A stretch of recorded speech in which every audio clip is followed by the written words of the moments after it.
మాకు భూమి వచ్చేసి మా భూమి రజాకాలకి వెళ్ళి సర్వే నెంబర్ వచ్చేసి 972 973 మాకు 54కి వెళ్ళి మాకు టెనెంట్ ఇచ్చిండు. మా తాతకు మా అవ్వకు టెనెంట్ ద్వారా వచ్చేసింది. ఆ భూమి మాకు 94లో మా నాయన పేరు మీద 4 ఎకరాల 26 గుంటలు విరసత అయింది. మా నాయన పేరు మీద 2 ఎకరాల 27 గుంటలు వచ్చేసింది. మా అడిబాబు పేరు మీద పీటీ పాస్బుక్ అని ఒకటి తోక పాస్బుక్ అని అందులో 3 ఎకరాల 37 గుంటల పాస్బుక్ వచ్చేసింది. అయితే ఆ భూమి వచ్చేసి ఏమైందంటే 2003లో ఒక వెంకటమ్మ భర్త జంగన్ అని ఒక ఎకరా 20 గుంటలు దొంగ రీసైజ్ చేసుకున్నాడు. అందులో వచ్చేసి మా నాయనకు మిగతా భూమి అంతా మా నాయన పీటీ ధర వచ్చేసింది. మేము 38 అంటే మాకు వాళ్ళ ధర ఓనరు మేము పీటీ ధరగా వచ్చేసినాం కాబట్టి ఓనర్ మాకు హక్కు ఇచ్చేసిండు.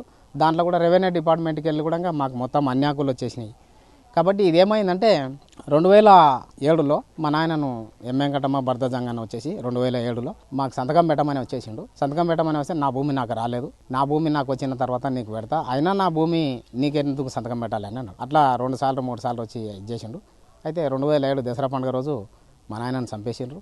చంపేసి ఏం చేసిండంటే ఆ కేసు కొడుకులే చంపేసిండ్రు అని చెప్పి ఆ కేసు క్రియేట్ చేసేసి ఇంకా మొత్తం అంతా ప్రచారం చేసిండ్రు. నేరాలు ఘోరాలు చూపించిండ్రు, పోలీసులు తీసుకొచ్చి చూపించిండ్రు, కుక్కలు తెచ్చి తిప్పిండ్రు. ఇవన్నీ చేసి మమ్మల్ని కేసు అక్రమంగా మా పైన దొబ్బేసి మమ్మల్ని కొట్టించి చేయించి వాళ్ళు నానా చిత్రహింసలు పెట్టేసి మమ్మల్ని భయభ్రాంతులకు గురి చేసిండ్రు. కాబట్టి ఆడికెళ్ళి మమ్మల్ని ఎలాంటి మా భూమి మాకు చేసుకొని లేకుండా, ఇప్పుడు ఉన్న భూమి కూడా దున్నుకోనికే లేకుండా, మాకు తోవ లేకుండా మాకు 2007లో 17లో మా పైన కేసు వేసిండ్రు.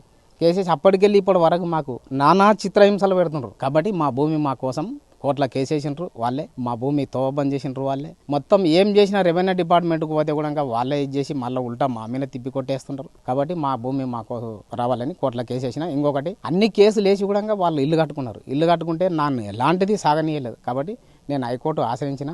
హైకోర్టులో అంతకుముందు కూడా ఒక కేసు వేసిన. హైకోర్టు ఆశ్రయిస్తే హైకోర్టు డిస్పెంటల్ ఆర్డర్ ఇచ్చింది. కేసులు ఉన్నాగా ఎలాంటి పర్మిషన్ లేదని హైకోర్టు ఆశ్రయించితే హైకోర్టు డిస్పెంటల్కు ఆర్డర్ ఇచ్చేసింది. అయితే నానా తిప్పలు పెట్టేసిండ్రు. అయితే నా తమ్ముడు మా చిన్న తమ్ముడు రాములని అప్పుడు పెళ్లి కాలే, వాడిని కొడితే తొడవలిపోయింది. అప్పుడు వాడు యంగ్ వయసు ఉండే, మాకు అందరికి పెళ్లిళ్ళు అయినా ఆయన కాలే, కొడితే తొడవలిపోయింది పోలీసులతో కొట్టిస్తే. కాబట్టి అప్పటికెళ్ళి మేము ఎవరికి చెప్పుకోనికే లేదు. ఎవరితోనో మాట్లాడితే కూడా వాళ్ళు మళ్ళీ రెండోసారి మాతోనో మాట్లాడకుండా అయినరు.